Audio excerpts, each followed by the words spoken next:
नमस्कार दोस्तों।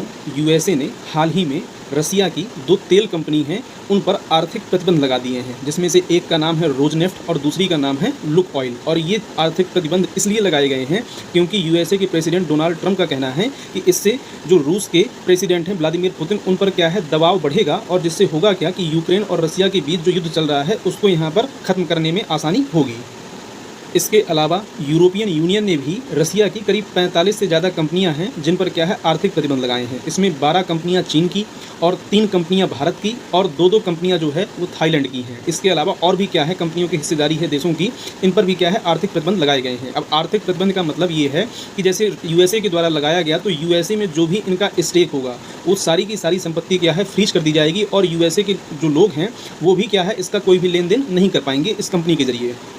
European union ने एक कदम और आगे बढ़ाते हुए जो रूस के राजनयिक हैं उन पर भी क्या है प्रतिबंध लगा दिया है और अब यहाँ पर कोई भी राजनयिक आ और जा नहीं सकते हैं। इससे हुआ क्या है कि जो ऑयल मार्केट है वहाँ पर क्या है कच्चे तेल के दाम बढ़ गए हैं, जो कि $3 से $4 प्रति बैरल क्या है बढ़ करके अब करीब $65 जो है वो प्रति बैरल हो गए हैं।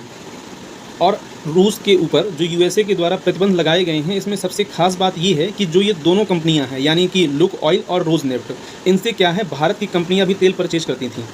अगर देखा जाए तो भारत की जो नायरा एनर्जी है उसमें रोजनेफ्ट जो कंपनी है करीब 49.13% की क्या है इनकी हिस्सेदारी देखने को मिलती है। तो कहीं ना कहीं क्या है इससे भारत पर भी असर पड़ेगा और आने वाले समय में भारत को भी क्या है और नए रास्ते यहाँ पर खोजने होंगे। अल्टीमेटली देखा जाए तो यूएसए, रूस और भारत दोनों पर ही क्या है यहाँ पर प्रतिबंध लगाने का प्रयास कर रहा है।